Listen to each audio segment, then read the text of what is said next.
What up, dude? What's up, man? Lawrence, what's up, man? What's good, family? What's good with y'all? What's going on? All right, we are live. So as you all are coming in, make sure you share, and get your peoples in the house. We're waiting on 2 more people to join us who are late or tardy for the party, I should say. And so they will be in momentarily. But as you're coming in, go ahead and I lost Javis. Did I lose him? Let's see. This feels like a reunion show or something. Yeah. Commission reunion. That's what we gonna call it. This is a good old commission reunion.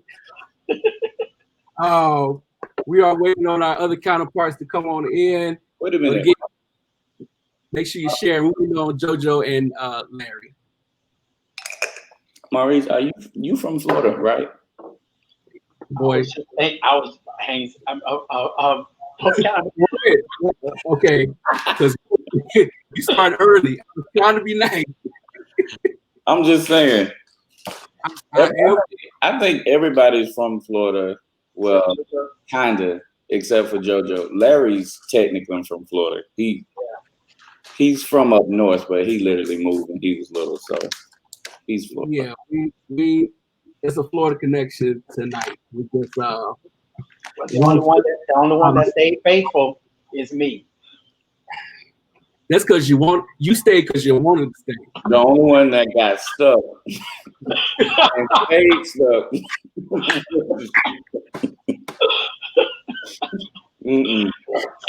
Stay stuck. Well, you chose to stay, man of God. Yeah. Well, you know, when you get families and kids and all this other stuff here, you know, it's well, for the sake of the kids and the wife, you're not stuck. You chose to stay. You had a obligation to stay. So stuck is the wrong word now. I don't want to get in trouble with Miss Mays. This is true. Yeah. Then there's that. How are y'all doing, man? It is so good to see y'all. I feel like it's been too long, forever. How are y'all doing? I can't remember the last time I was seeing you. I saw you in Chicago when I was out there for the SOAR Award, but I can't remember the last time I've seen JoJo or Larry. I think I've seen everybody pretty much online. I know I haven't. I talked to Lawrence here and there, but I don't get to see the superstar as much as I used to. You know, we have to flag him down to get his autograph. Man, that's messing up anywhere near being true. I'm as regular as they come. Well, we honor the Lord that you graced us with your presence tonight. Are you good, man of God? How you doing? Man, I'm good. I am good. You know, it's been a journey, especially these last couple of months, dealing with everything that's going on. But you know, I can't lie and say that it's been all bad, but it's definitely been some ups and some downs. But I've been good, man. Other than 2020, I've been good. Like things are going well. Of course, we're working on new music, getting ready to put some more stuff out. So, you know, I'm excited about that. Yes. Good. Gentlemen. I think Right Reverend just jumped on in here. I mean, you good, Larry? He's giving us a whole Gentlemen, studio. what's happening? I mean, he got the whole studio like we just regular, right, Reverend? You could have did it from the living room. You didn't have to like show us up like that. No, I could not have done it from the living room because I don't own the living room. My kids do. Well, and we would have had all kind of interruptions. Well, how you doing, man? How you feeling? I'm cool, man. You know, God is good, and I can't complain one bit. Despite all of the foolishness that's going on in the world today, it's you know, it brings to light that scripture. You know, 1,000 shall fall at their right hand, hand and 10,000 fall at the other hand, but you know, it shall not come nigh you. Something along those lines. But you know, God has really covered me and my family and at every level. So I'm just grateful. You know, I'm grateful. All right, and our Archbishop Joe. God bless you this evening. I was having technical difficulties, but the devil is still a liar. Don't we supposed to stand up and greet you? I mean, you know, your presence is so royal. Let all the earth be silent before the Lord. But as Lord said, this is a big reunion tonight. These are not only my friends, but they are my brothers. A lot of us go back some years. Lawrence, Javis, and Larry and myself pretty much kind of watched each other grow up from afar. And JoJo is just like the big brother that just got added on and just became like family. So this is going to be great. JoJo's national. He's national. He's international, huh? International. Listen, that's right. That's right. I'm a strong. I told Javis, I said I'm a strong D list. You know, y'all the A listers tonight. I'm just honored to be in y'all presence. I'm just a nobody. Huh? But we're gonna have fun tonight, y'all. So again, make sure you share, get your people in the house tonight, and let's have some good, healthy discussion. We have a lot to get through, but I think it's gonna be something that you want to hear. Again, every night has been crazy. It's been impactful. People have been texting, emailing, and DMing about the lives that we presented. So I'm grateful. We had over like 5,000 views just last night alone. So thank you. And let's just jump right into it. So again, make sure as you're coming in, make sure you're sharing, and let's jump right in. So I like to do a little icebreaker. So let's go with Lawrence. You are from Jacksonville. Let's see. Reebok or what's the other school across the street from? Let's see. Reebok or Reigns? Reebok or Reigns? Well, I have to say Reigns because that's where I graduated from.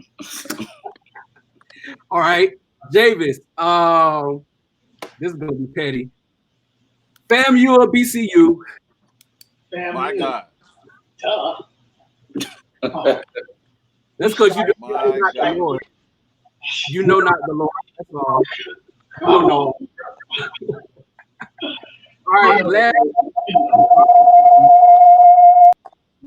Let me. All right, Larry. Let's see. Nike or Adidas? Oh, Nikes, man, all day. Lord, tell me why you give me that one. JoJo. Oh, yeah, Lawrence is actually the kicks guru around here. He got the footwork. See, when you wear a size 3, when you wear a size 3 in girls, your options for shoe wear is very plentiful. What type of thing is that to say to this man of God? Larry, I love your family, so I'm gonna keep this thing really, really. All right, JoJo, you're in Atlanta. That's right. What's the better ball? Perimeter or Lennox, or what's left of it? It's a tie. They're all terrible. No, I mean, I don't know. It's hard to say. They got similar things in them. I think it depends on why you're going. Really? I say it that way. If you want some high-end stuff, you know, you're not going to necessarily find it at Perimeter. The bad guy said it depends on why you are going. I want y'all to catch that. I don't think nobody caught that. Wow. But I'm just telling you what the Lord loves, and that's the truth. It's gonna be a long night. I'm sorry, y'all. I apologize in advance, but we're gonna get through it. Don't do it like this, JoJo. Please, right. don't do it. All right, not like this. Here's the groundwork that we kind of need to sort through tonight. So Darren Hobbs, if you were following my page, I posted a video that Pastor Hannah alluded to last night about Darren Hobbs' response to the whole Hillsong incident. And so I kind of want to start there tonight. I will start with Lawrence. You have been blessed to be a you have been blessed to be a tremendous songwriter that, to be honest, you have in your own way broken through some barriers in the church world or gospel community. Um, have we gone too far in esteeming our white counterparts as the better writers? If that was the intention, then I would say yes. If the intention was to be authentic, if the intention was to do what you are authentically created to do, then I'd say no. I don't think any sound is owned by any person because we are all. It's said that we all created equal, but the fact is that we're all different. You know, I got some really black friends that just they ain't gonna hoop, they ain't gonna squall, they ain't gonna holler. It just ain't in them. And so the reality is I think it all depends on the intention behind what is being done. I made a post, well, I commented on a post, and I said, I think the problem is that we've done so much conforming, but there hasn't been a whole lot of conforming being done on the other end. And it's like we'll change and embrace culture in order to make sure that everyone else feels okay. But if we go to certain sanctuaries, there's not even going to be an organ there because of the simple fact it's like, we will do what is necessary to become what is multicultural. And the only thing that is multicultural a lot of times about those congregations is the fact that we join. And so I think that is where it's coming from. And by all means, I'm not a racist person at all. I love everybody. But, calling a spade and speaking truth, I think that a lot of people have abandoned um, their belief as it pertains to gospel music because they don't feel like it's, I think the word that everybody's using, pure.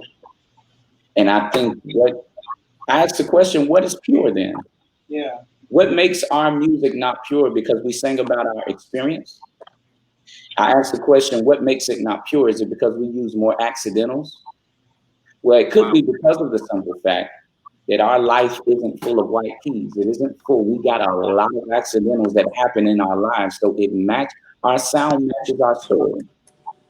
And so when it comes to it, I think that a lot of times we have a tendency, it's not so much about, I'll just say, it's not so much about us versus them. It's about us not accepting us as we should, And so I think that with the post, because I saw the post with Darwin, I think that I think that's where he was coming from, is that we need to embrace our sound, whatever that sound is. We can write our own songs. If we're that in an uproar and that enraged, then stop singing the songs. Write your own stuff. Yeah. We have the ability. I said this last night, if we're going to mute them, if we're going to mute Hillsong, we will probably also have to mute our number one gospel artist for the past 5 years because a lot of their esteem and acclaim came on the backs or the heels of Hillsong and Bethel and Jesus Culture and all these other stuff that we have literally made our own and just put our own flavor on top of it. So we gotta kind of figure out like what, as Lauren said, what are we really saying? Like, is it we're against them or are we really against ourselves? So that's really where I want to come from. And I really thank you so much for that. Larry, let's make it a little light for a minute. What has your creative process been like during this pandemic? Well, that's a good question. And I'll try to keep it brief. One thing that this pandemic has forced me to do, and I think a lot of musicians, creatives, will agree, is that it's forced me to focus in on the weaker areas of what I do. It's given me time to really hone in and kind of reboot, reinforce, retool some things in my skill set. Um, I'm a multi-instrumentalist. I play different instruments. So I've had more time and more space to shed, and that shed is a term that we use for practice, to practice on instruments, to practice as an engineer, whether that's research or watching master classes or, you know, uh, reading up on different types of gear that I need or things of that nature. And I think that has really made my creative process a lot more informed. Um, I'm a lot more sure about decisions that I'm making, both musically and technically. Um, and I see that as a good thing. It's a really good thing, and it's going to serve me even after this is all over. In order to grow my business and my brand and to better support and serve my clients. Absolutely. Absolutely. Joe, Yeah. for those of you that don't know, JoJo just released a brand new single that is killer. Fire! Thank Yeah. you. It is killer. Fire! Even if it Thank you. takes forever, please make sure you go get that right now. Please. Featuring the wonderful Kiki Yeah. Shield. So, Joe, what has your creative process been like during this pandemic?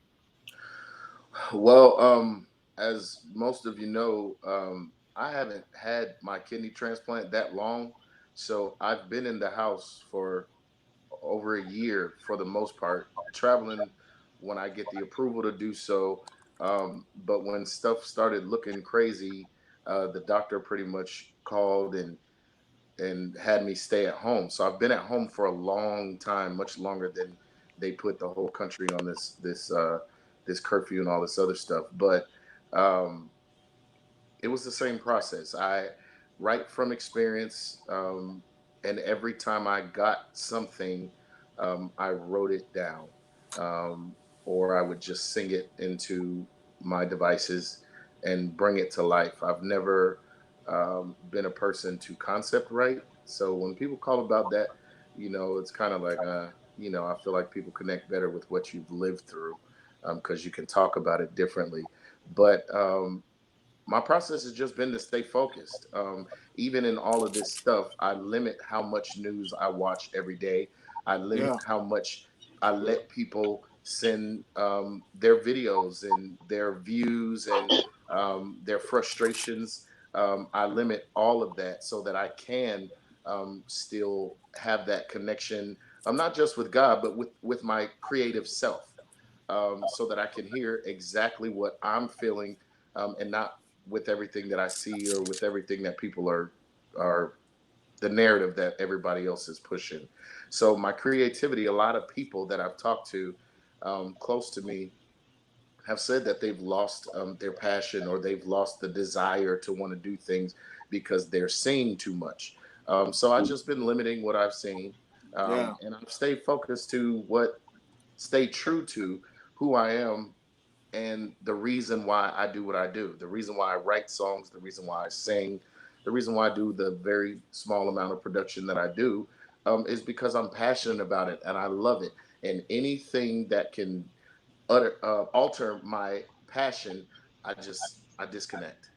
Whether that is people, TV, um, other foolish things around me, I just disconnect from it because that is my outlet. And if I cannot get to my outlet, then it's just, I'm a complete mess. I'm sitting around here just as bored as the rest of you. That's right, all four of you. No, I'm just kidding. Just kidding. But that's been my creative process.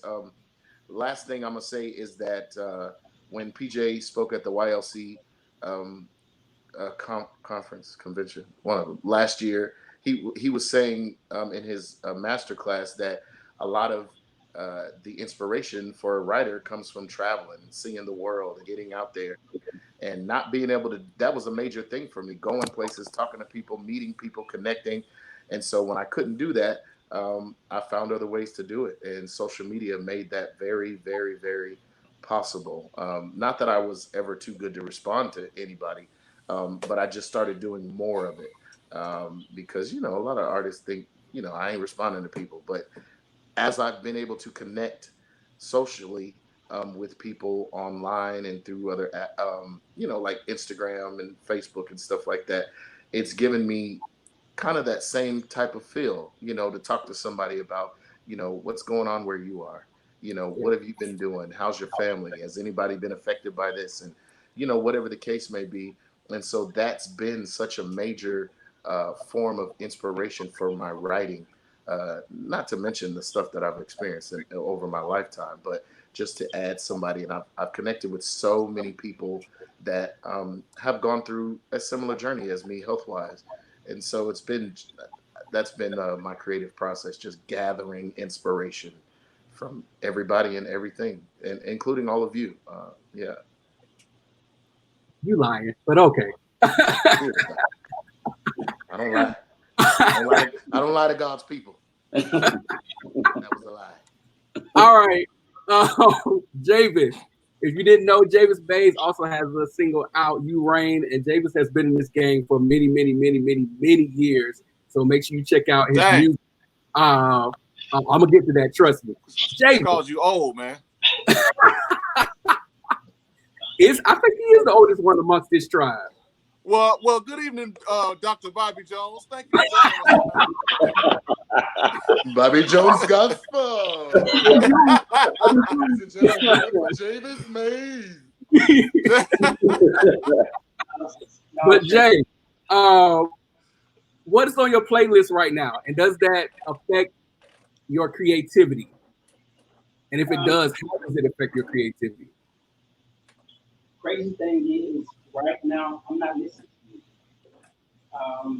I just haven't felt like listening to music. And I work all day, and usually when I get in the car, like it's almost like my escape, things. So I really don't want to hear any noise. And that's actually been my inspiration, because I've been really like saying, okay, God, what's going on? And so I kind of just tuned out everything. I think it's this white girl, Eilish, I think.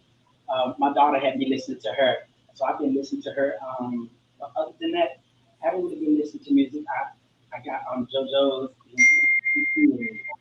That was crazy. I got that last week. But other than that, I've just been sitting back. I'm actually getting ready to release not release the new album. I'm about finished with the new album. And so with that, I think that's just been the space that I've been in, kind of just focusing in on that, making sure that I release something that's worthy to even listen to. Don't download stuff that's not worthy to listen to. And this has been a definitely stretch for me, because anybody knows I've released 3 albums before, and David Alden was my producer for all 3 albums. He's not producing this album. I'm using Keith Phelps, and it's been such an amazing experience, but it's caused me to grow a whole lot too. Because when you feel comfortable with someone, they always feel it, they know where you're going. And so this time, I'm trying to find him, he's trying to find me. And so it's just building together. And then over the last, 3 years, just briefly losing my mom and going through a divorce, which I think that's the first time publicly that I've said that. Just all these different things that are taking place. Wow. It's been, I won't say that it's been a difficult journey, but I think I'm a better person than I was 3 years ago too. So I'm more in tune with who I am. It's easier for me to say no to people when I don't want something or I don't like something, or no, I'm not doing that. So I think that at this time for me, I'm trying to just really be in tune with who Javis is, and that's good. Be my best self. That's great, man. Yeah. That's amazing. And you know we always got your back. So not it. Lawrence, the Lawrence Flowers. Now let me tell y'all the story. So most of you all know Lawrence from Intercession. You know, I Give You More, and the million other songs he has written. But my first time hearing Lawrence sing was in the Tallahassee Boys Choir. Yes, sir. That's literally how old he is. I remember Lawrence from way back in the day, but I say this without any reservation. He has literally been the same person for years and years and years and years. And I'm so grateful, not only for who he is in the kingdom, but I'm grateful for his friendship. Even though we don't get to talk as much as we probably would like, but Lawrence is always the same. Like, he's a phone call away, and I've always appreciated that about him. But the one other thing that I love about Lawrence in particular is his ability to always push the envelope. If you don't know, Larry and Lawrence is a duo that is just out of this world and has been that way for many, many, many years.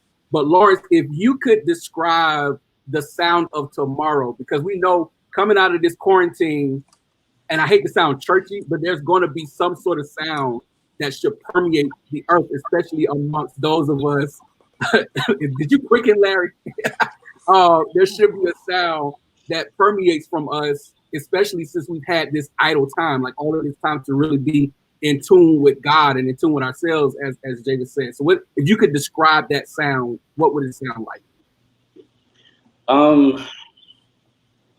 I don't profess to be an expert, but what I believe the sound will sound a lot like is it.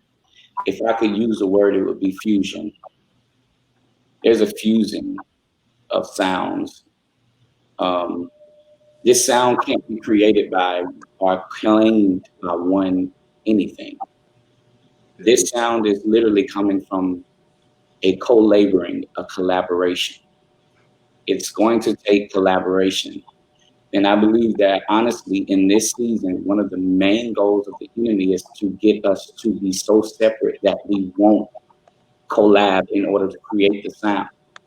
That's why, especially Levites and people that are artists and creatives, we have to be open to reconciliation and open to God speaking, so that we can literally hear what he's saying, not only hear what he's saying, but hear the sound it is that we're supposed to create.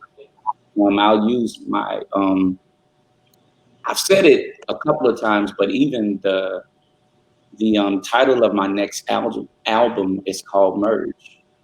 And it's emerging. It's a merging of sound. It's a merging of ideas. It's a merging of worlds. It's a merging of identities. Because for so long, there's been this spotlight on one thing.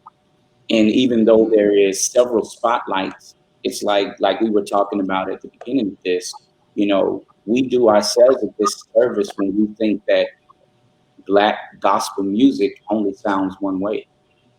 It doesn't. It never has. Someone has always came along and pushed the envelope to show us how different and how creative we really are, and that's just the makeup of who we are. And that's why I believe that the intention has to be unity.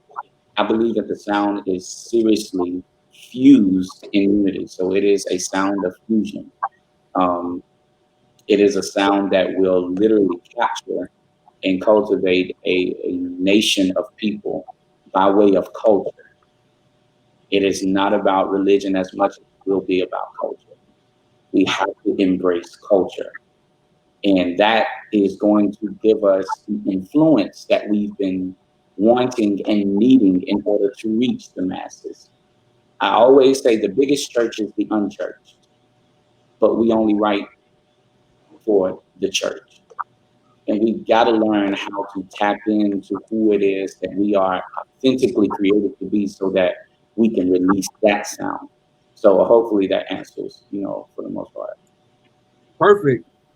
Larry, along those same lines, and if you don't know, my next record is called Live on Purpose, and Larry was fortunate I was fortunate rather to have Larry as my producer on this particular record, and it is going to be absolutely bananas, literally. I'll give you a sneak peek. JoJo has a track that is on there that is killing as well, My but God.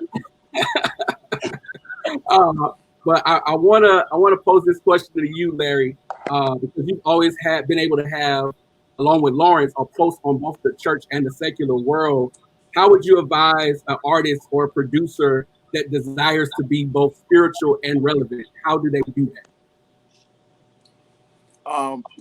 The number one thing I can say is to embrace your identity as an artist, and stop trying to fit into this box that you believe exists as your only means of success. So what I mean by that is most artists, musicians, writers, and producers, we all identify the sound. Like, what is the sound of, today? What is getting the most traction? This goes back to even the whole debate between CCM and gospel. A lot of artists started, covering CCM songs, not necessarily because they really believed in those songs like that, but because that they noticed that there was a trend to taking those songs and, as we say, putting a little hot sauce on it, Mhm. kind of merging the lyrical content um, and potency of the CCM songs with the musicianship and the performance agility of the gospel church. Um, but what we lost in that pursuit is our originality. Even though you can rearrange and reproduce and remix and cover a song, there's something about a song that is presented by its parent. The person that birthed the song, the person that the DNA of the song and the DNA of the performer are the same. There's something there's something really special about that we have lost, um, really, as a culture, because we have bought into this concept that I can't be myself and be successful. I have to look at what works and do what works, and that on paper is looks valid. But when you spread it across the whole diaspora of music, then it leads us down a rabbit hole of, what's the word, monotony, of just halfway done stuff, because we're not really experiencing true artistry. You know, and I think that coming out of this time, if you guys can get with me on this, I think the time that we're in right now feels a lot like the '60s. Like, if you look at the climate of the world stage, social issues, economic issues, national issues, I think there's a lot to say that can be said um, by the generation that's living now and experiencing it, if we would just open up to expressing it in our own terms. You know what I'm saying? So I think that that's one of the main things that's going to come out of this. I hope is that people will begin to sound like themselves again, and start to say something.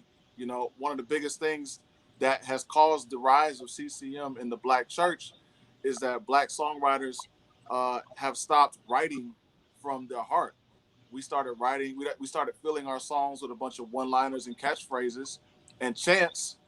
And you know, the reality is that we hide behind the production and the musicianship and the performance, but there really is no substance a lot of times. And um and when people are lacking that and they need that, they'll find it wherever they can get it. So in this season, that's been, the CCM sound has been those songs that have kind of, quote unquote, spoken to the heart of God and the heart of the believer. And so we got to get back to that place where we start writing songs from an authentic place and really saying something. Because we used to, Yep. Andre Crouch, uh, Yep. Kirk Franklin. These are some of the best gospel songwriters in my opinion, to ever live. Fred Hammond, Kurt Carr, Donald Lawrence. I mean, these people wrote some really, Donnie McClurkin. These cats wrote some very timeless music that you can sing it across generations, and it's going to be effective. Yep, still single. Yeah. Yep. Somebody said in the comments, let's see. I think Pastor Hannah said something similar about this. You can't copy the sound of another house. Absolutely. Absolutely. Cannot copy the sound of another house. That is key. To, I guess, piggyback on that, I'm going to throw this either to Javis or JoJo. Going forward, how important is it for an artist, and I would just say singer, period, to sing their experience, and how do they do that? Like, what does that mean? It's very important because for one, there is a group of people that will always be able to identify. You're not the only one going through what you're going through. You may be feeling that way, and of course, you'll never know everybody that's experienced what you're going through. However, your ability to reach people through your experience is so important, especially in this genre of music, because, well, in any genre really, because there's so much healing in music. And especially in church where for some reason it's mainly church that has Christian music, gospel music, that has all, everything is a battle, you know. And I'm like, well, it's not about a battle, it's about what God gave you to write, and whatever that sound is what people need to hear. So it's about you releasing what God has put in you, or the testimony that he's given you. If we are truly overcomers by our testimony, the words of our testimony, then it doesn't matter if we sing it, preach it, talk it, text it, email it, you know, whatever the case is, get it out and be a part of someone else's healing. Because what is the purpose of going through something and holding it all in, and the person next to you is suffering with the same thing and can get no help from anybody that understands?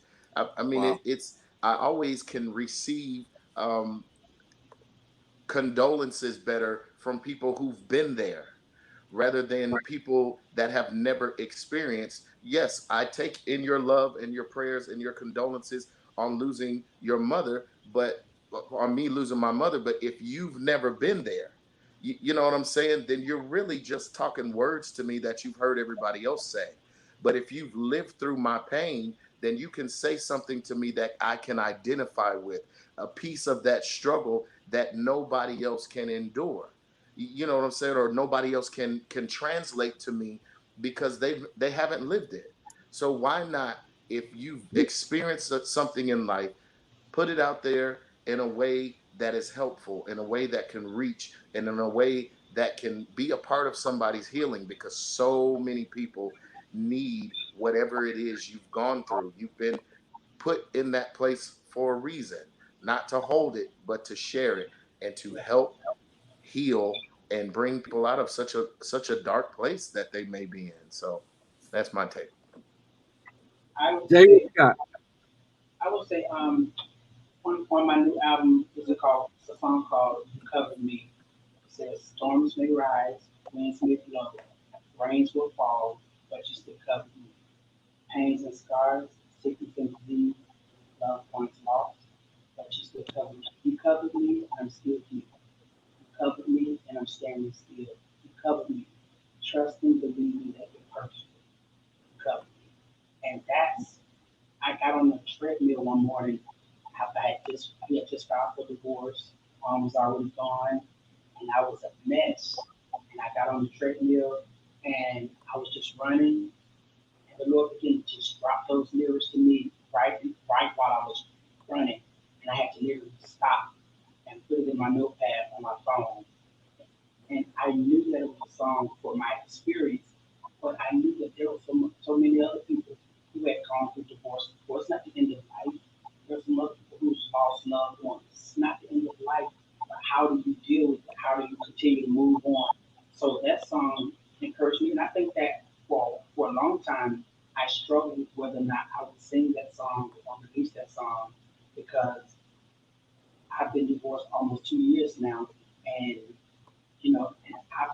Lawrence many times, but nobody knew it, you know, because it's just one of those things where we're kind of taught to keep your business to yourself or be ashamed of your your failures or you know things like that. So you walk with this shame, and you have to find a way to move forward.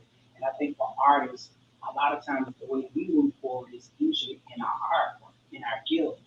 And I just made up in my mind a few months ago that you know I wasn't going to walk around ashamed anymore that I felt in some areas that you know um, I was a great artist, but I wasn't a great husband, you know, and all those different things. I just decided, you know what, I'm going to write it, I'm going to sing about it, and and I'm going to repent for the things that I have not done right, get it right with the Lord.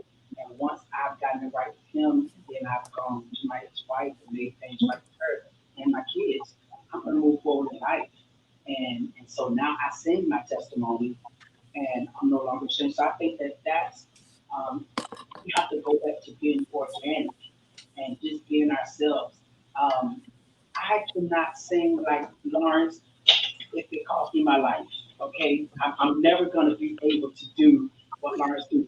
But I am Javis. You know, I'm going to do what Javis does, and I'm fine with that. And I'm going to be the best Javis that I can be. And that's all. And either people think they're going to accept that or they're not. But I'm going to be. I've learned in this last season, I just need to be the best Javis that I can be. Absolutely. I often tell people, you know, you can't. Sometimes in gospel music, as of lately, there was, I guess, a moment where it seemed like we were only singing about the God of the valley, but He's both the God of the valley and the mountain. Absolutely. So, you know, I think sometimes, you know, some people say we sing a poor man's gospel sometimes. Like, you know, if the more struggle that's in the song, the deeper it is. And that's not true. Like, you know, we got to sing a lot more about our highs and our lows. They have to balance themselves out because He's the God of both seasons. And Yeah. if we put emphasis on one area, then we diminish who He is to the global community. And that may have been a lot of our problem, especially in the My Black church. God. We sung a lot of just struggle, struggle, struggle, struggle, struggle, struggle, struggle. But to be honest, we are going through a collective struggle right now, but all of our days have not been bad. And so we gotta make sure that we are mirroring both angles of who God is. And I pose this next question. Anybody can take it. Going forward, how do we keep from writing biblically empty songs that perpetuate unrealistic theology? And, My and God. and before you answer, everybody fasten your seatbelt. Before you answer, um, this is me. This is not shade. So y'all just go with me. Um, I cannot stand songs that are good in a moment, but when life happens, they are non-effective. Okay? So the song may give you a good bump in church, and I dance and I do this, but no shade to my sister at all because I love the song, but I can't put a praise on it if I'm dealing with cancer because I literally may not physically get up and praise like I want to. But what I can do is grab a hymn that says, when peace like a river attendeth my way, and the sorrows like sea billows roll, whatever my lot that has taught me to say, it is well with my soul. And I literally can find the scripture that goes along with that. So anybody can take it. How do we keep from writing biblically empty songs For that one, only, and I'm gonna be quick because I'm not the deepest writer in the world, um, but I also have my own style and my own thing, and the songs I write are for somebody. And if you need deep songs, there are deep writers, and you can enjoy that. Praise God. However, I would like to say that the only way to get to that is you have to be biblically sound yourself. If you're not in your Bible or you're not in the Word, then it's impossible for you to do it because you don't even understand what you're now trying to pen. On the other side Right. of that, you also need to be in a ministry that is sound in doctrine. So if you're at home struggling to understand what you're reading, and your pastor is doing the worst job he could possibly find to do in teaching you what you're reading, then clearly you're missing the mark somewhere, and you should not be writing to anybody except for to God to figure out where you're supposed to be so that you can hear what you need to hear and hear it properly. And so, in all that getting understanding is special to me because I think that a lot of people don't have an understanding. And I have heard a lot of songs. It was the biggest attack on Back to Eden because half of the people didn't believe in Eden. Other preachers had their own idea of what Eden was. And then a lot of other people just liked the music. So there was no understanding of what that life was and what Donald was writing about and what he was singing about. However, he comes from, in my opinion, one of the best teachers ever in Christendom. Can I say it that way? So Yeah. it's like, you first got to put yourself in a position to be able to write those type of songs, and then that, and only then can you be put in a place where those songs are relevant and received properly and make sense spiritually. Can I say it that way? All Yeah. right, I'm done. Nick? I just want to say something real quick. I commend Javis, Dr. Javis Mays, for his humility and his transparency and his honesty. I just got to say something real quick. I don't share that same humility. A lot of people don't know this. But I can actually sing better than Lawrence Flowers. He was actually voted out of his own group when I got there because I could sing so much better than him. And I said, guys, listen. I can serve in more ways than just leading this group. I think that God gave us all, specific gifts. He gave me a better gift, but I think it's This I is think it's more demonic. I It's think it's more humble before me to step down, step aside, and just play the keyboards. I think I want to serve. I don't need to be the front man. Larry, But I love Lawrence. I do. answer the question, dude. Answer the question. Please, tonight. before he answers the question, I definitely want to say I love No, Larry. you don't. I love him. I really do. Y'all know that Larry is short for Lawrence, right? Is that the truth? It is. Larry is short for Lawrence. And I have this story that I said to his wife at their reception, but however, You low down dirty dog. um, because I'm humble. You That's right. low down dirty dog. That's right. I love Christine and she loves me. Now let us go back to Let us all go back. Lawrence makes me sick. All right. Anyway, Answer the question. I think that it boils down to not only what JoJo said, which is spot on. The other part Thank is you. relationship.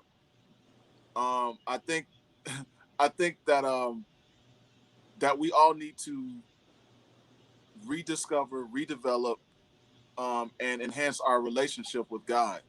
Um, I know that you guys can agree with me on this because we've all partaken of that old saying where it says never meet your heroes, and Yeah. we've met a lot of people that we looked up to, whether they be musicians, singers, artists, preachers, bishops, and all of the like.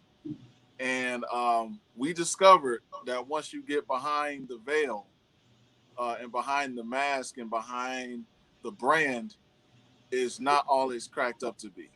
mhm. And this is not to cast shade on people for being human, because we're all human. We all have flaws and we all have personal things that we deal with.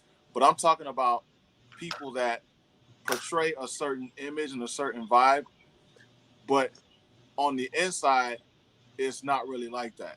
You know what I mean? And believe it or not, that eventually is going to come out in what you do, like in what you create. if you don't really have a relationship with someone, like if I'm trying to write a love song, say for my wife, but I don't really know her, if and I don't really understand who she is, then I'm only going to be able to express but a certain level of who she is in that song. You know what I'm saying? She's not going to be able to recognize herself in that song. And it's the same way when we write and produce and create and play, quote unquote, for God. If we don't know God, you know what I'm saying? If we don't have any experience or any kind of revelation of God in our own lives, how can we effectively, you know, portray that in our art, you know, in our gifts and what we do? At some point, you can only pour out what's inside of you. You know what I'm saying? And that's why a lot of gospel music and just music in general, and and this even goes to secular music too. This is why a lot of music is so shallow and paper thin, is because people haven't even dug deep enough into themselves to really even express and emote, you know, to a degree that would move people beyond just dancing or, you know, views on social media. Like, we got to get past that. We have to really get to know God for ourselves. Like JoJo said, we got to get to know ourselves, as Javis said as well. We got to really dig deep inside. We got to deal with ourselves and really come to a place where when we do create something, that it's more authentic and more transparent and honest, because that's where the best art is. You know what I'm saying? The best art is the honest type of art. Absolutely. Lawrence? To literally, y'all have pretty much answered the question. When it comes down to it, it's for me, it's simple. You can't write about a God you don't trust. I think a lot of people Man, really want to love God, but we don't trust Him. Wow.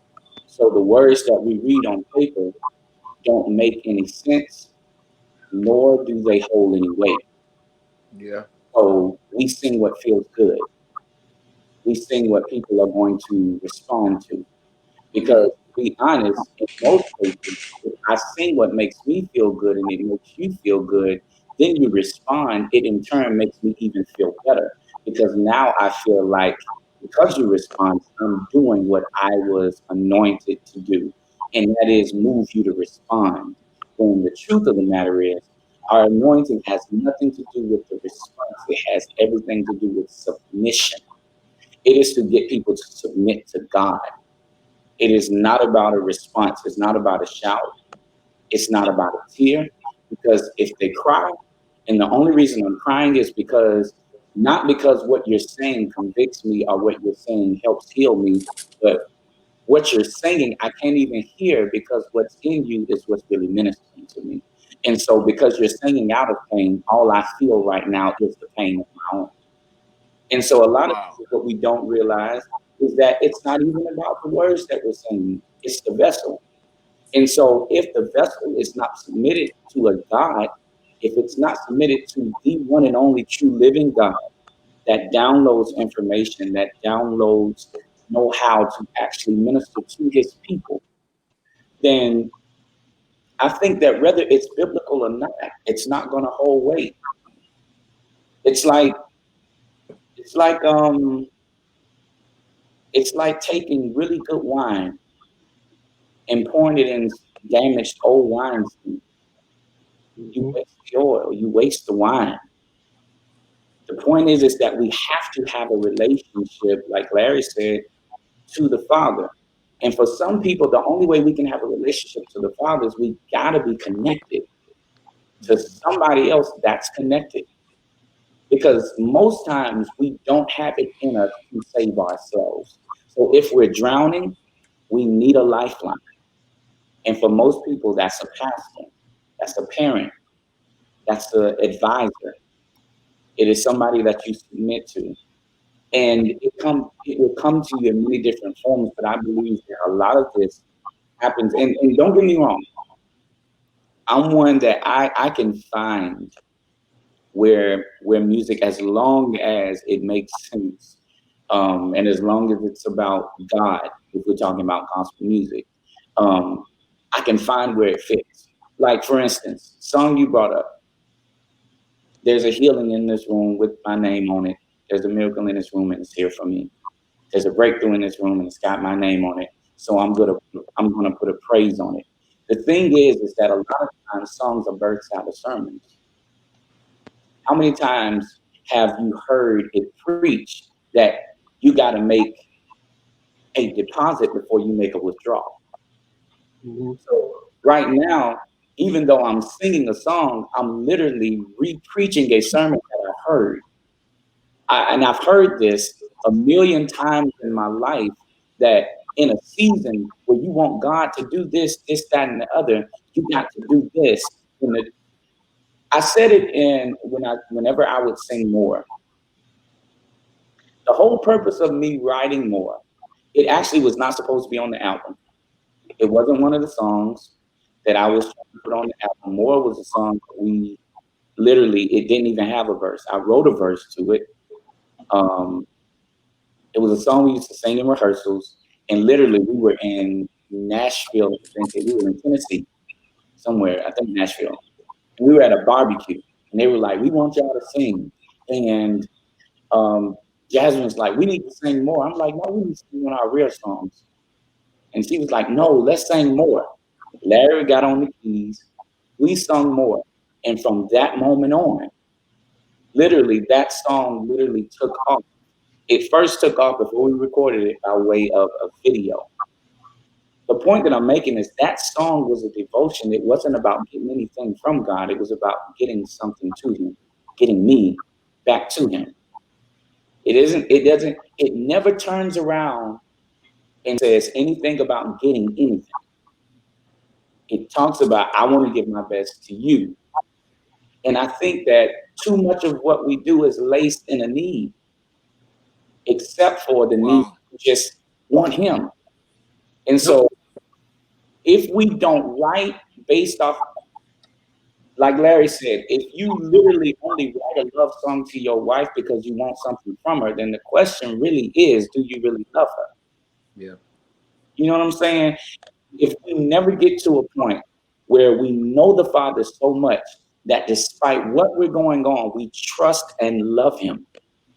There's a trust that has to go with what you write, with what you read.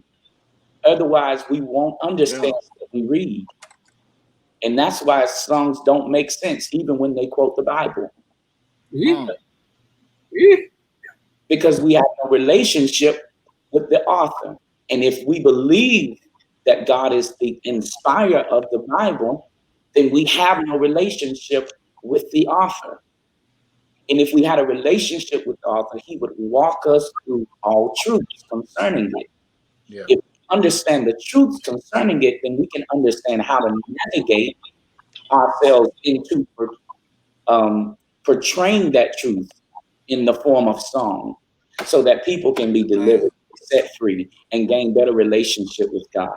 Not be moved to respond, because after the response is over, when life happens, what now? What now? For me, I need to know that after this is over, that this has brought me to a better place concerning my relationship, so that it holds, so that it sticks. And that's always been my plight. One of my favorite sermons outside of "He that dwelleth in the secret place of the Most High abides under the shadows of the Almighty" is, the people have overcome by the words of your testimony. That's why when I write songs, it's always a testimony. I never just write anything. You can hear it from the verse and the chorus. This is my testimony. And so if we're not singing what we know, then the question is, why are we singing? Yeah. Wow, man. Wow. Sorry. Y'all are killing tonight. I say this to echo Lawrence. Larry can tell you, when I wrote the song "Know You," it was literally that same experience. I knew God I came to a point where I realized I knew God as told by.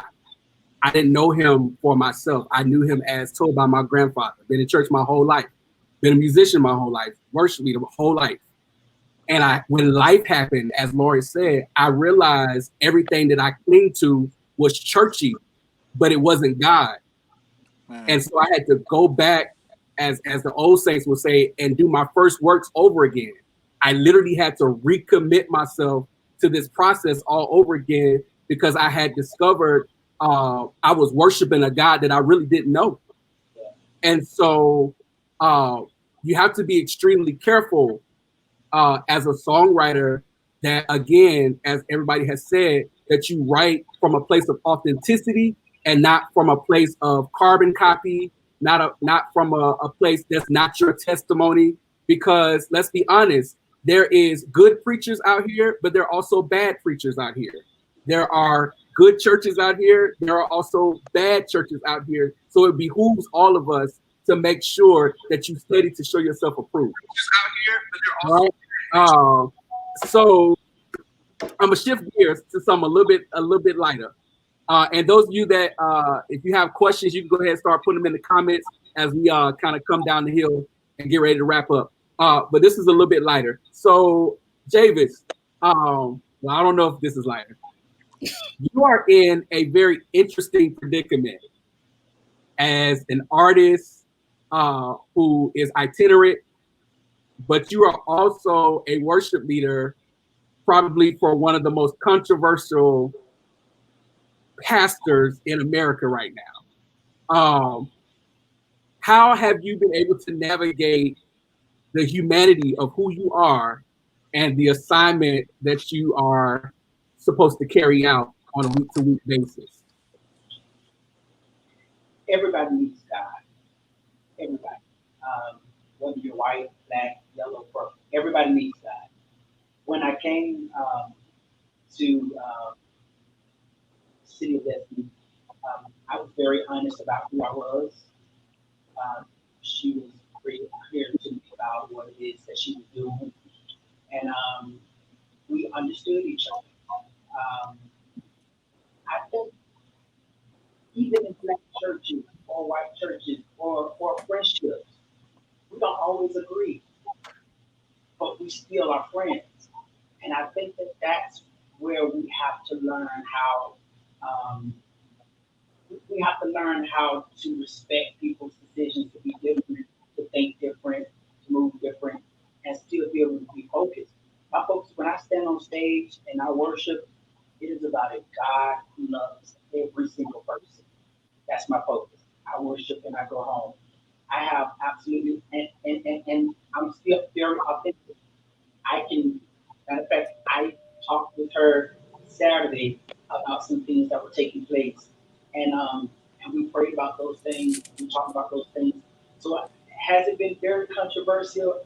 I mean, have I had days where I want, just say some things that probably weren't, yeah, but I still have to remember my focus. My focus is God. And I got.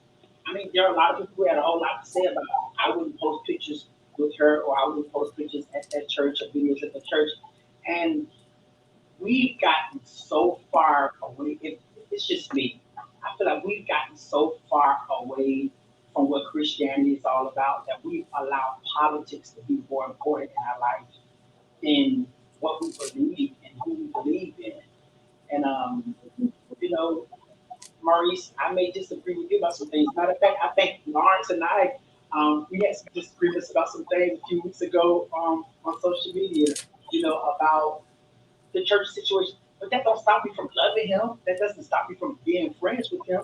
We just agree to disagree, And so I think that, there are things that are stronger, that really capture our heart. But at the end of the day, I'm supposed to be the salt of the earth regardless of where I am. So. Wow. JoJo, given the present state of our world, how do we develop a song that serves ministry and marketplace, if you will? So if we're thinking about, you know, the world opening back up, whenever that is, how do we write stuff that is very relevant and ministers to the body or to people, but also keep in mind we want it to chart? How do we do that? Honestly, these guys will tell you the music industry, as it relates to charting songs, is always going to be a gamble. It doesn't matter how relatable the song is, how well written it is, how well produced it is. Ultimately, uh, you're always going to have a third and fourth and fifth man in between you and what the people actually hear. I think so writing a song and having a true understanding of what it may or may not do, despite what your hopes are for the song. Because reality is, I mean, to me, now this is just me talking. I've written a lot of songs. There is no greater song for this season right now than Hey Hey God. And it's not because I'm on it, but it's just because everybody, whether they are churched or unchurched, is asking the same question. I had a lady text me today from Canada. She said, JoJo, can you pray to God and ask God, where is he? Black people need help. Not Wow. I'm praying, not we should pray. Can you pray and ask God? People are in a weird space as it relates to faith and religion because of everything they've experienced. And so, just a roundabout way of getting there, um, how many people are playing the song on the radio?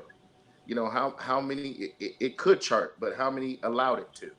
And it's not just that he isn't on a major label or anything that has to do with anything. Reality is, if you're not going to play songs that heal and songs that help, then what is the point of you being there? Lawrence will tell you we could be listening to Savage Remix, and I will turn that thing off and put on No Charge in a Heartbeat One.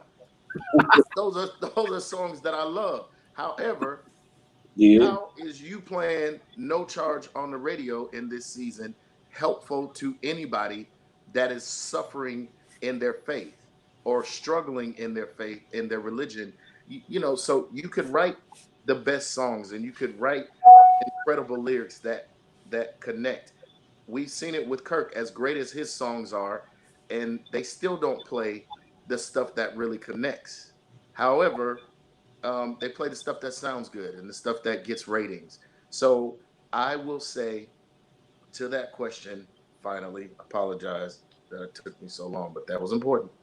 I will say that um, take the time to write exactly what you're hearing and exactly what you're feeling and make it relatable in a sense of I can sing this. Make it to the point where it's easy to understand and easy to connect with. Songs a lot of times will have a lot of words and they will be for you to take in and to minister to you. But if you're talking about charts and all of this other stuff, that's kind of the way the radio announcers and the programmers, that's kind of the way they dictate what songs are. And it doesn't matter how great you've written a wordy song or a simple song, if they don't feel like it needs to go, it doesn't. And so I think it's both writing what you really feel like you're led to write and what's really good. And then the other half of it is understanding the way radio works. And the third thing is practical, making sure you can afford it. Amen. Amen. Amen. Amen. Oh, I'm sorry. Because singing does not put food on the Put table. food on the Singing table. does not pay the bills. Now the choir and the competition are Is All out. right.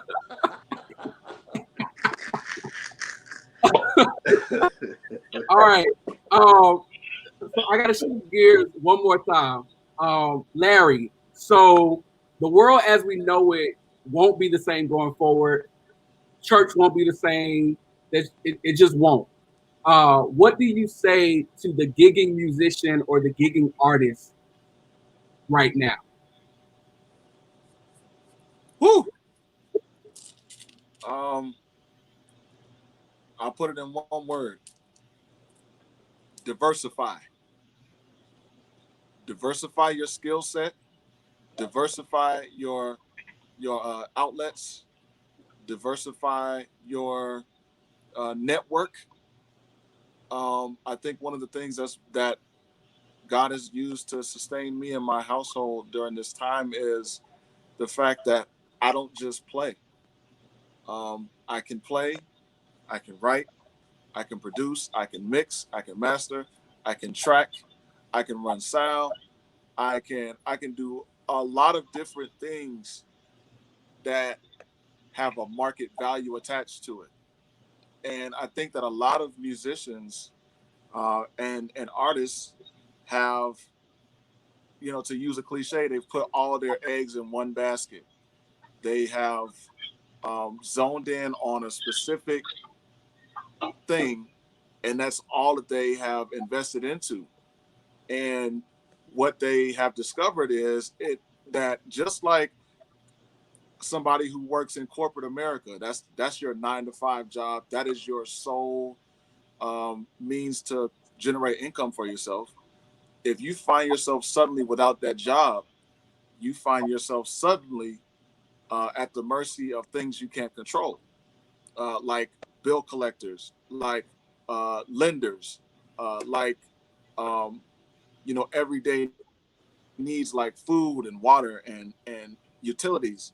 So the wisest thing that the musician can do, and somebody who makes their means of living as a contractor, as somebody who works for themselves.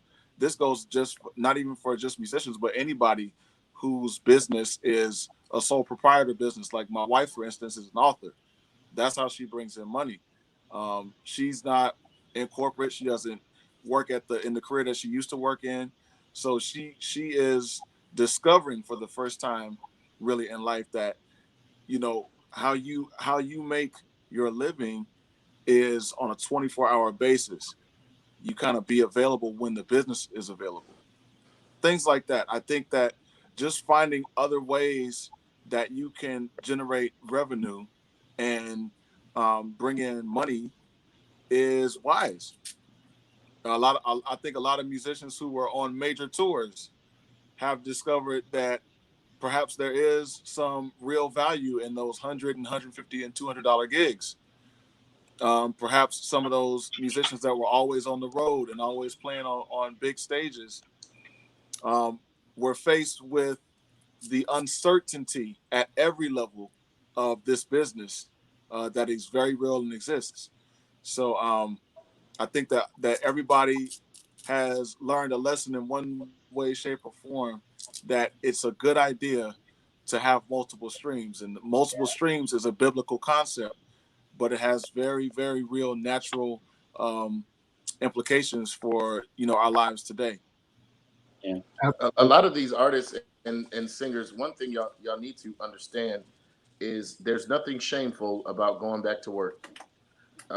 If you are an artist and you don't have the income, it's Come not. on. And every musician and artist and praise and worship leader and so forth and so on, everybody did not.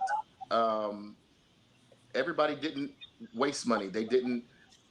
It's not that they didn't save properly. Some of them were underpaid by your churches in the first place, so it was Yeah. impossible to save and to live properly. However, it's your job to bring in new income. So if you're ashamed to work because you're worried about what people are going to think about you. For the last 2 months I worked for the New York State Department of Labor from my house. I was working and making sure them people in New York were getting their unemployment. I had no shame in that. See? And the bills are paid. That is. Come on here. So when you look at all this stuff Shedebe. and we've gotten 2 grand to work, sir, ma'am, you don't have a number one nothing. And even if you did, you probably didn't And write even all if of it And so the label is taken and this person is taken. So you're only seeing money every quarter. So knock it off. Go get a job. Take care of you. Take care of your family. Nobody is ashamed of that.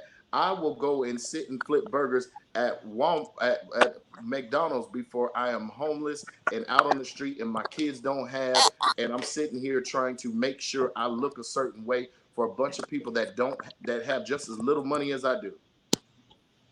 You have to become in a way for yourself and your well-being that you can get rid of this social media mentality that I have to look a certain way for people and I have to be a certain thing for people to accept me. If they do not accept you, block them people and move on with your life and be everything that God has called you to be, because you're going to die and go to hell trying to impress a bunch of broke people, and that would be the shame. Take care of yourself, take care of your family, get you a job, and when things get back to the way they're supposed to be, because the churches will have to understand, one, you'll never be able to preach to me for 2.5 hours ever again. Not when I know that you can do it in 1 hour and 10 minutes online. My God. My God. Or less. Or less. So music, it's a lot of that. Everything in an hour. Yeah. Can I say something? And I would say to a lot of musicians and artists as well. I've been working since I started doing music. I have never stopped working. It's important to have health insurance, life insurance, 401k, savings. It's important to take care of your family. The road, in the life on the road, it goes up and down, up and down. And so you have to be consistent with it. I've never missed a check from work. And then when it comes to your music ministry or whatever you're doing, take care of your business. Make sure that you get your LLC so that when things like this pandemic happens, you could file for emergency loan like that, or the government. Listen, I'm here to tell you, when you have your business in order, you can sit back and chill, and not panic. So I think that's very important, especially when you have a family, and I don't know, but for me at 38 years old, I'm uncomfortable not knowing where my next meal is coming from. I'm uncomfortable, and to me, it's just unattractive. As an artist, as a musician, as a kingdom person, to not know where your next meal is coming, that's unattractive, and I don't think it represents the kingdom the way we should. When I'm not saying that you have to be rich, but I have a mentoring contract with the state. I'm on the road. I work for a church on Sunday, and I'm working my 9 to 5 as a college advisor, and I'm getting ready to work on my doctorate starting in August. So I just think that we have to be able to show people, you know what, I can be an intelligent musician, an artist, who can work in Babylon and at the same time be in the kingdom. And you can do it all. So I just think that we have to diversify our income, because losing one income is not going to cause me to be out on the street next month. I'm just sorry. And I'm not saying that we start there, but this should be a lesson for us to start saying, okay, let me think about this. What do I need to do differently than I've been doing before? But to be in a state of panic, if it caught me this time, don't let it catch you the next time. Absolutely. I gave this testimony last night. I think Larry has some technical difficulties, but he knows this, and I think I shared it with JoJo a time or two. When I moved to Chicago, I had never been to Chicago a day in my life. When I interviewed for my present job, most of you all don't know, but I am an educator. So I am a college counselor for one of the high schools here in Chicago, and it's a charter school. So the charter network that I'm a part of is the #1 school system in Illinois. This pandemic, like a lot of other people, kind of threw me off. But the one thing I can literally tell you all is that I have seen God do so many things for me that I could have never even imagined. For instance, we got a call that said, due to the pandemic, we know that your bonus is supposed to be this amount, which was about 3%. They said we're going to take that from 3% to 6%. Most people in our school system, even if they got their full bonus, it would be nowhere near 6%. That was one. I got another call from my principal telling me, hey, we have this going on. Because you have been doing so many things, get this, for the brand of the school, because you all know that I'm a graphic designer as well. He said, I'm going to pay you an X amount of money to get us through this pandemic, so that way we can make sure we are always cutting edge when it comes to information that we need to get out on social media. So that was a bonus and another check on top of my salary. Then he called again and said, oh, by the way, next year I'm giving you a promotion, so you'll be doing your job plus this. So you'll be in leadership in this capacity. That is now 3 checks that happened since March that I did not expect, that I did not see coming. And so, as Javis said, like some of y'all box God into like this little mold that I can only represent God when I'm in the 4 walls of church. But let me tell you that I have seen more God working a 9 to 5 than I've ever seen in the 4 walls of church. And that is no shade. I have literally seen God move my life to levels unimaginable because I allowed him to be the God of Maurice and not the God of what Maurice does. There is a difference. So please, ma'am, please, sir, do not be afraid to go out here and find other sources of income. Allow that job to fund your dream. Okay? Allow, I don't care if it's Walmart, allow that Walmart check to fund your dream. And while you're doing that, find multiple avenues. Pastor John Hanna says all the time, he uses the cliche, and another well, and another well. When you dig one well, it's not for you to stop. It's supposed to lead to another one. Yeah. And when you live life like that, a pandemic won't come near you. It won't bother you because you've already set yourself up to prosper. All right. So that's my little soapbox. One more thing I'm gonna do tonight, and I'm gonna let y'all go. Lawrence, you have anything? Are you good? No, they said it all, man. I'm good. But I will say, I literally, I went to work for Mercedes-Benz Corporate America. I went to Corporate America, Mercedes-Benz corporate office over in Sandy Springs, and I put on my badge, and I clocked in, and I sat in my cubicle, and I had people to pass by. Oh my God, do you know who you are? Yes, I do. Right now, I am an employee of Mercedes-Benz, and so I'm a roadside assistance agent. So, but you never know where God wants to use you either. We think that ministry is only going to be when you got a mic in your hand, but what if it's in a cubicle? Yeah. What if it's through you doing something else, and you don't even have to sing? There were so many people I was able to just touch. There was one guy who literally told me, he said, man, you just being here really is such of a testament to the God in your life, say, because, I can tell that there's a difference. And I'm like, I don't walk around with Jesus plastered on my shirt. I'm not a person that gives you a scripture every 5 minutes or every hour for that matter. So I'm like, how could you tell? He was like, it's because he said, every time I see you, you just smile and you're in good spirits. He said, every time I see you, you're always the same. And he said, only somebody who serves God can be like that. And you never know. That's why I even tell people, don't walk around mean. Don't walk around with a bad attitude. Don't walk around treating people any kind of way, because you represent something other than yourself. You represent the brand. You represent Christianity.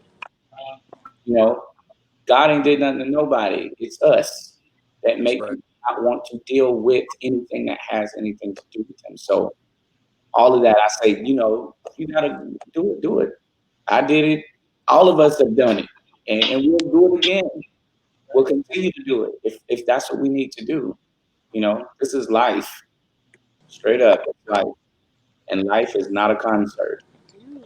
Wow. Make sure y'all wrote that down. Life is not a concert. All right. So I'm gonna do one more thing, and we're done, fellas. This has been great. If y'all don't have any questions, I'm gonna do this last thing, and we're gonna be out. So we're gonna play a little game called Word Association. I've gotten text messages galore that I could not let y'all come on here and not give a snippet of a piece of a verse of a chorus of a something. Okay, so this is how we're gonna do this. Boy, Joe. All right, so I'm gonna make it easy. I'm gonna give you a word, and you have to sing a song attached to the word. Simple. Okay. I'm gonna start with Larry. You feel like giving us a tune? You do.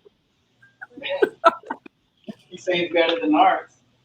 Exactly. I'm not an opener, praise God. I'm a headliner. I headline in the Lord's church.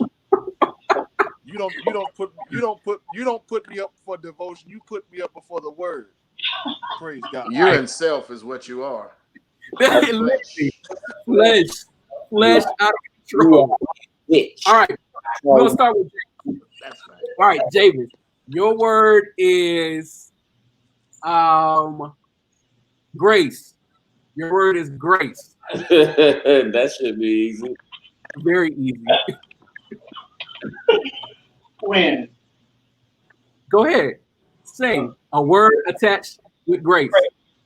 I received your grace. What did Jason? Let me put it on the screen. I want you to sing like you getting paid. That's right. He would be the person to come on and say, All right. I want you to sing it good. Go ahead.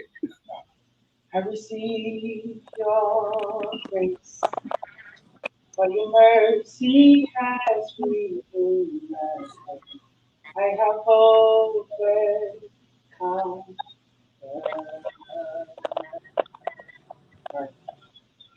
Amen to God. Joe, let's give you Look at this look on his face. let's give you love. This is for me. Yeah, you, Joe Tyer. My God. Let's see.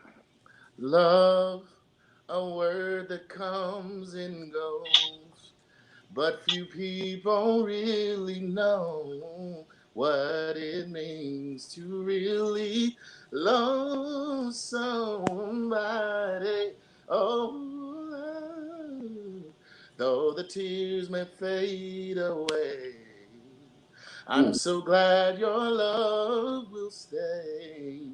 'Cause I love you and you show me, Jesus, what it really means. What it really means. Ooh, what it really means to love. Oh, thank you, Jane.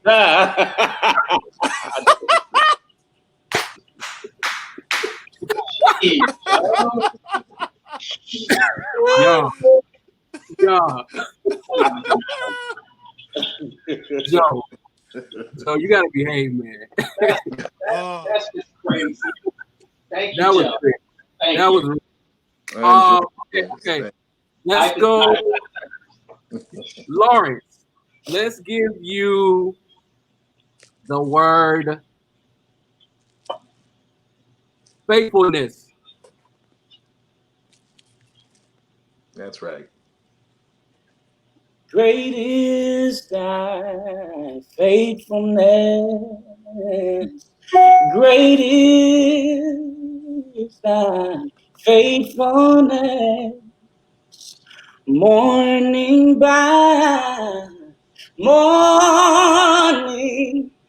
new mercies I see. All I have needed thy hand thy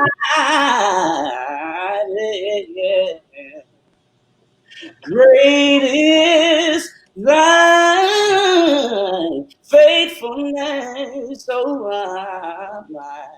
Great is thy faithfulness. Great is thy faithfulness.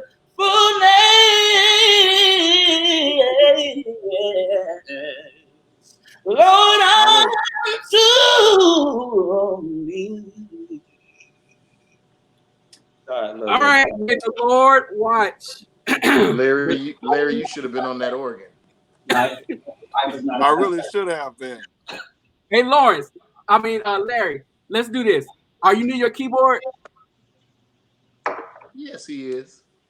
Is it on? Yes, it is. None of them are on. No, Lord. And don't try that down the stairs, man. The Lord's not pleased. Turn the keyboard on, Reverend. And don't pull none of that falling down the stairs.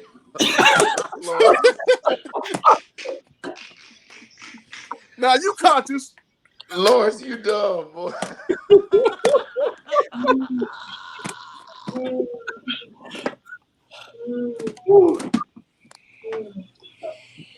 All right. All right. So I'm finna fire up this good old Hammond. Go ahead. That's right. You gonna close us out, Reverend. And your word is wait a minute. Maurice, you ain't gonna sing? no. Your word is because I'm the moderator. I'm moderator. Because sounds demonic to me. It is demonic. Your word is mercy.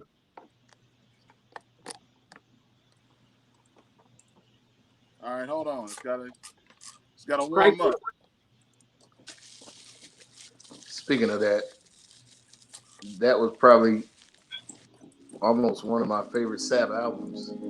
Grace. Yeah. Crazy record.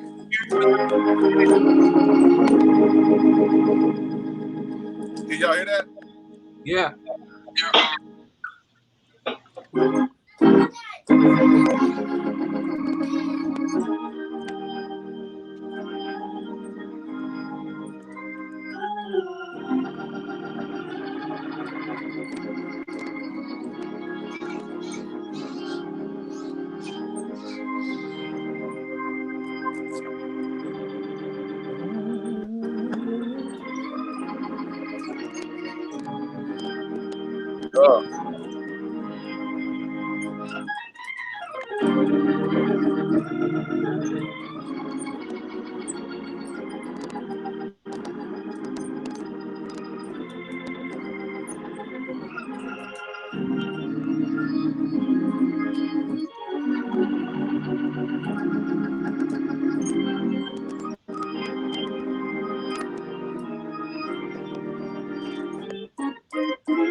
Play, Reverend.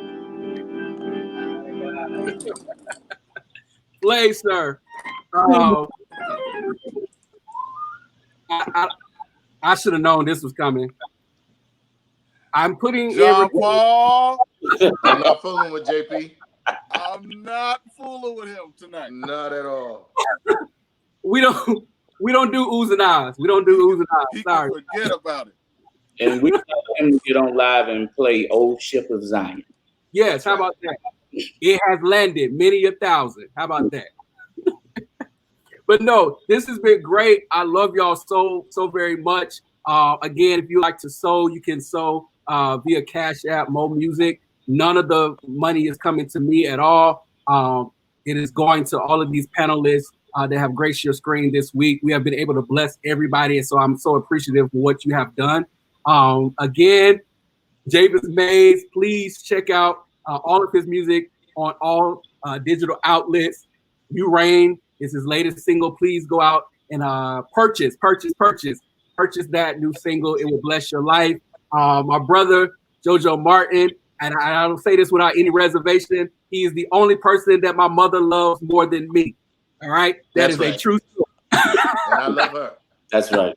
That is a true story. But please go out and get his new single, even if it takes forever. I promise it's going to bless your life tremendously. And the one and only Lawrence Flowers of Lawrence Flowers and Intercession.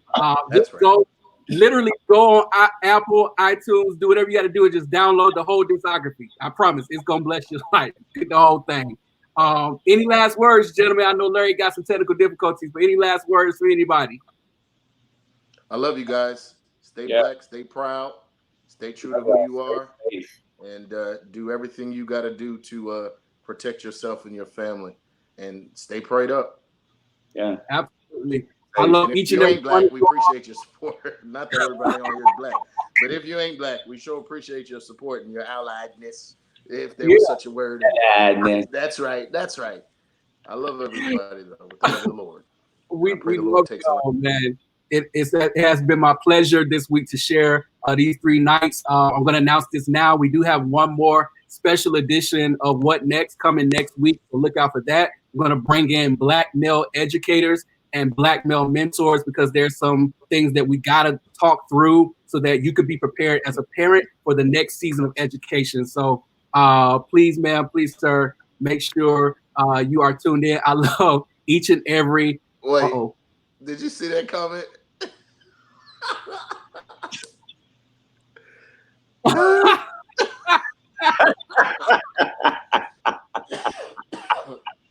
Man, y'all crazy, man. Listen, I love y'all. I can't wait to see each and every one of y'all very, very, very soon. And again, stay black. Everybody, please be safe no matter where you are. Even if you're protesting, please stay safe. And we will see y'all when we see y'all. Peace.